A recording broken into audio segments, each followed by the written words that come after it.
యోహాను కూడా ఇక్కడ చెప్తున్నాడు, 3వ అధ్యాయము 1వ వచనం. యోహాను మత్తయి సువార్త. పరలోక రాజ్యం సమీపించి ఉన్నది.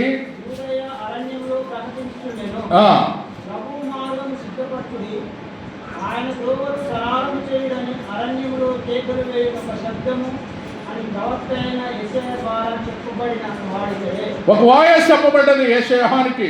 అందుకే బాప్తిస్మం ఇచ్చే యోహాను చెప్తున్నాడు, పరలోక రాజ్యము సమీపించి ఉన్నది, మారు మనసు. మీరు పరలోక రాజ్యం వెళ్ళాలంటే మారు మనసు పొందండి. 8వ వచనం, 7వ వచనం కూడా చూడండి.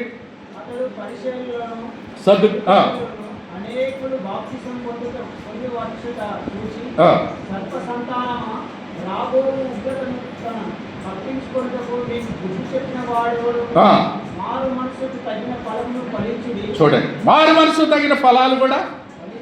మారు మనసు పొందాలా, మారు మనసు తగిన ఫలం కూడా. నువ్వు ఫలము కూడా రావాలా. చెట్టేస్తే నువ్వు మారు మనసు పొందినావంటే నువ్వు ఫలము కూడా.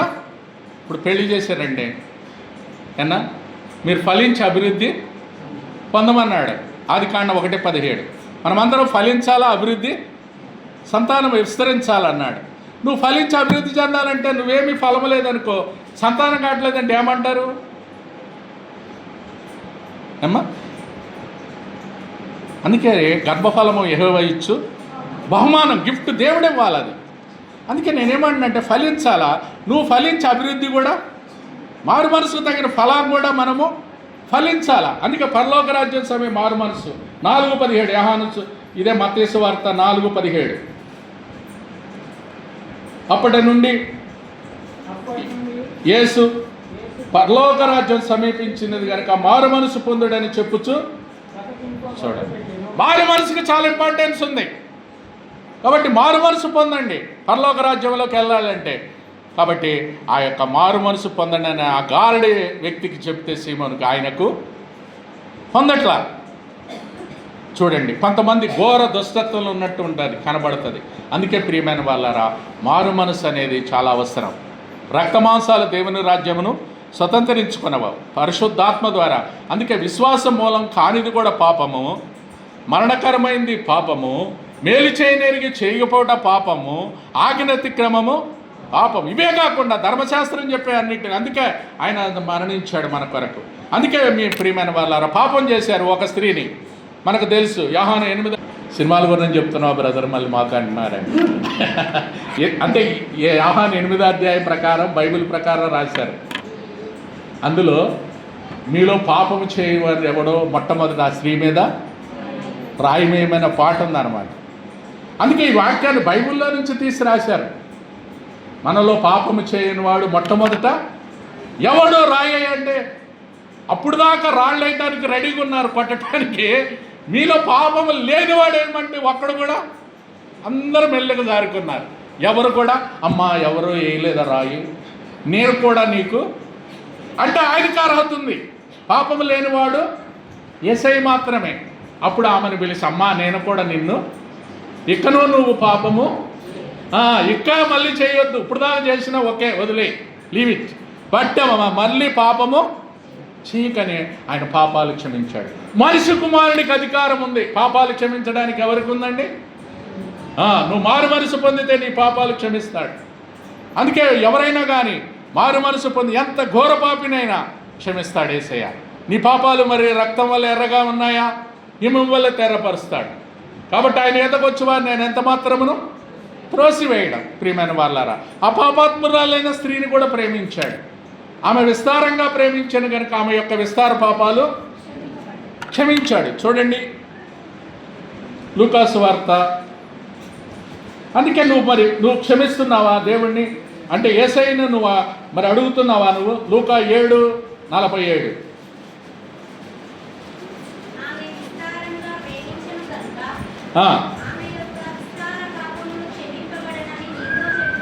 ఇప్పుడు ఎంత క్షమిస్తారు మన పాపాలంటే?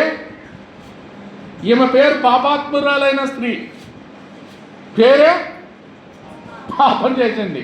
అంత పాపం మరి చేసినప్పుడు దానికి విరుగుడేంటి?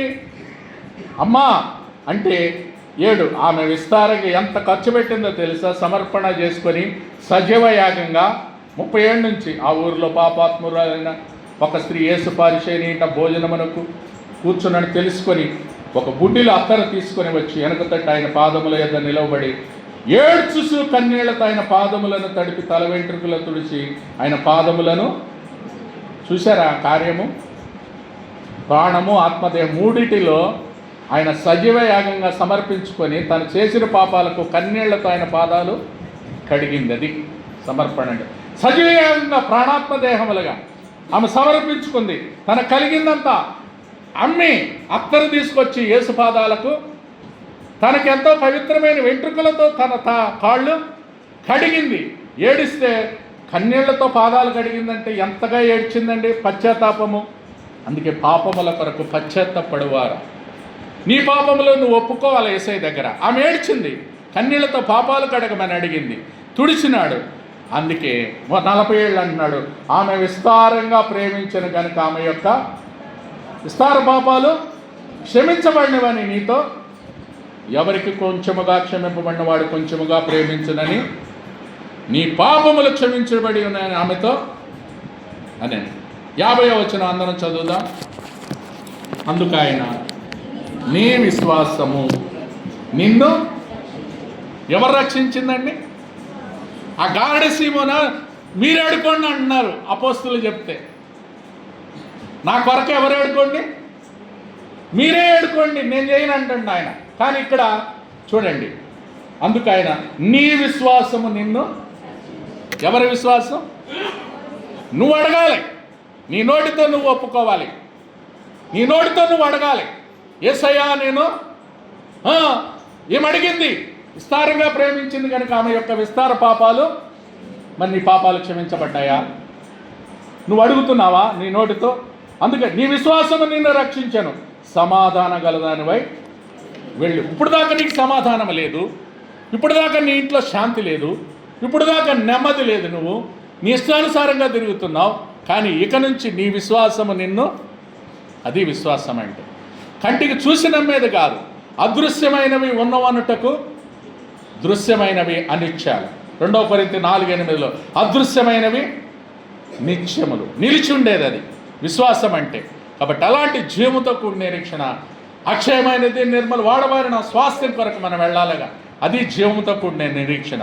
ఆ విశ్వాసము, ఆ నిరీక్షణ, ఆ ప్రేమ నీలో ఉన్నప్పుడు తప్పకుండా దేవుడు నిన్ను ప్రేమిస్తాడు. అలాగ పాపాత్మురాలు స్త్రీ అడిగింది, ప్రభువా నేను పాపిని. ఆమె విస్తారంగా ప్రేమించింది కాబట్టి, కుమారి నీ విశ్వాసము నిన్ను, కాబట్టి నువ్వు విశ్వసిస్తే నీ పాపాలు కూడా క్షమిస్తాడు దేవుడు. అందుకే సకల దుర్నీతియు పాపం. పాపం అంటే ఎన్ని రకాలు చూసాం, విశ్వాసము మూలము కానిది కూడా. అందుకే అన్నారు నీ విశ్వాసము నిన్ను రక్షించేది. విశ్వాసమే శ్రేష్టమైనవి. నిలిచే ఏందన్నా కొరింథీ 13 అది చదవండి, అది నిలిచే చదువుకొని బలలో పాలు పొందాం. అందరూ నిలవనాటికి ఎండిపోయే వాటికి గడ్డి పువ్వుకి ప్రయాసపడతారు, కానీ నిలిచేటికి ప్రయాసపట్ల. 1 కొరింథీ 13:13 కాగా విశ్వాసము, నిరీక్షణ, ప్రేమ. ప్రేమయే శ్రేష్టమైనది. ఏంటండి? 3 ఉండాలా. విశ్వాసం ఎందుకు? లోకాన్ని, లోకంలో ఉన్నదంతా లోక మర్యాద, శరీరాశ, నేత్రాశ, వీటిని జయించాలంటే విశ్వాసం కావాలి. విశ్వాసం లేకుండా దేవునికి ఇష్టడై ఉంటా సాధ్యం. దేవుని యొద్దకు వచ్చేవాడు ఆయన ఉన్నాడని నమ్మాలి, నాకు ఫలము కూడా ఇస్తాడని నువ్వు హృదయంలో నమ్మాలి. నమ్మినప్పుడే నీకు వస్తుంది. అర్థమైందండి? కాబట్టి ప్రియమైన వాళ్ళరా, అలాంటి విశ్వాసం ఉండాలి. రెండోది నిరీక్షణ కూడా ఉండాలి. ఏ నిరీక్షణ? జీవంతో లైఫ్ ఉండాలి. నా మాట విని నన్ను పంపిన వాని యందు విశ్వాసం ఉంచువాడు నిత్య జీవము, వాడు తీర్పులోనికి రాక మరణములో నుండి జీవములోనికి దాటి, అది జీవంతో కూడిన నిరీక్షణ. ఆయన మాట వినాలి, శ్రేష్టమైనది. మూడోది ప్రేమ. విస్తారంగా ఆమె ప్రేమించింది కాబట్టి ఆమె యొక్క విస్తార పాపములు కూడా చూశారండి. కాబట్టి ప్రియమైన వాళ్ళారా, ఎలాంటి పాపమైనా క్షమిస్తాడు. అందుకే మరి నీ పాపం ఎలాగున్నాయి? విశ్వాసం లేకుండా ఉన్నావా? తండ్రిని అడుగు, తండ్రి నాకు విశ్వాసం దయచేయి, ఇస్తాడు. నువ్వు అడగాలి. అదేమనగా యేసు ప్రభువు నీ నోటితో నువ్వు ఒప్పుకోవాలి. నా పాపముల కొరకు ఆయన చనిపోయినాడు, సమాజం తిరిగి లేచాడని నీ హృదయమందు నీవు విశ్వసిస్తే నీవు రక్షించబడతావు. అది రక్షణ అంటే, అది రక్షణ. ఆ రక్షణ మరి నీకు కావాలా? అలా రక్షించబడితే దేవుడు తప్పకుండా నీకు ఆ పరలోక రాజ్యంలో నీ ఆ గ్రంథంలో పేరు రాస్తాడు. ఎవని పేరు నేను జీవ గ్రంథంలో రాయన పెట్టినట్టు కనబడిన వాడు అగ్నిగుండానికి మరి నీ పేరుందా జీవగ్రంథం? లేకపోతే ఇప్పుడైనా ప్రభువుని అడుగు, తండ్రి నా పేరు జీవగ్రంథంలో రాయి, నా పాపాలు క్షమించు, నేను ఘోర పాపినని. ఆయన పడలేదు కానీ సీమోను ఇక్కడ ఆ పాపాత్మురాల స్త్రీ అడిగింది. ఆమె విస్తారమైన పాపాలు చేసిన దేవుడిని అడిగింది కాబట్టి ఆమె పాపాలు క్షమించబడ్డాయి. నువ్వు అడగకపోతే క్షమించడు దేవుడు. ఏమా అడగకుండా పెడతారా? అమ్మనైనా ముద్ద అడగాలి కదా. అంటే అమ్మ ఆకలి అవుతుందంటే ఏం చేస్తుంది? పెడతుంది. నువ్వు కూడా దేవుణ్ణి అయ్యా నా సంగతి ఇదే నువ్వు ఆయనతో చెబితే నీకు దేవుడు ధారాళంగా దయచేస్తాడు, నీకు సమృద్ధి అయిన జీవం ఇస్తాడు అడిగితే. కాబట్టి గొర్రెలకు జీవం కలుగుటకు, అది సమృద్ధిగా కలుగుటకు ఆయన ఎందుకు వచ్చాడు? లాను సమాప్తి చేసి మరణించడానికి, సమృద్ధి అయిన జీవం ఇవ్వడానికి కూడా వచ్చాడు. పాపాలు క్షమించడానికి వచ్చాడు, సమృద్ధి అయిన జీవం ఇవ్వడానికి వచ్చాడు, జీవితకాలం అంతా మరణ భయాన్ని తీసివేయడానికి వచ్చాడు, పరిచర్య చేయడానికి వచ్చాడు. కాబట్టి చాలా రకాలు ఉన్నాయి ఆయన ఈ లోకానికి రావడానికి కారణం. అందుట్లో ప్రథమమైనది పాపులను రక్షించడానికి క్రీస్తు యేసు ఈ లోకానికి వచ్చాడు, నశించిన వారిని రక్షించడానికి వచ్చాడు. మరి నువ్వు రక్షించబడ్డావా? లేకపోతే ఇప్పుడైనా ప్రభు అనేది యేసునందు విశ్వాసం ఉంచుమో, అప్పుడు నీవును నీ ఇంటి వారు రక్షించబడు. మన పాపాలని మనము ఒప్పుకొని ఎడల ఆయన నమ్మదగిన వాడు, నీతిమంతుడు కనుక మన పాపాలన్నిటినీ క్షమిస్తాడు, సమస్త దుర్నీతి నుండి పవిత్రునిగా. యేసు రక్తము ప్రతి పాపము నుండి కడుగుతుంది, ఇంకెవరి రక్తం పరిశుద్ధమైంది లేదు. అందుకే గొర్రె పిల్లలో క్రీస్తు రక్తం, ఆ యేసయ్య రక్తంలో నీ పాపాలు కడుక్కోవాలని మనం చేస్తున్నాం. రెండు మోకాళ్ళ మీదకి వస్తాం, ఒక నిమిషం మనం మౌనంగా ఉంటాం.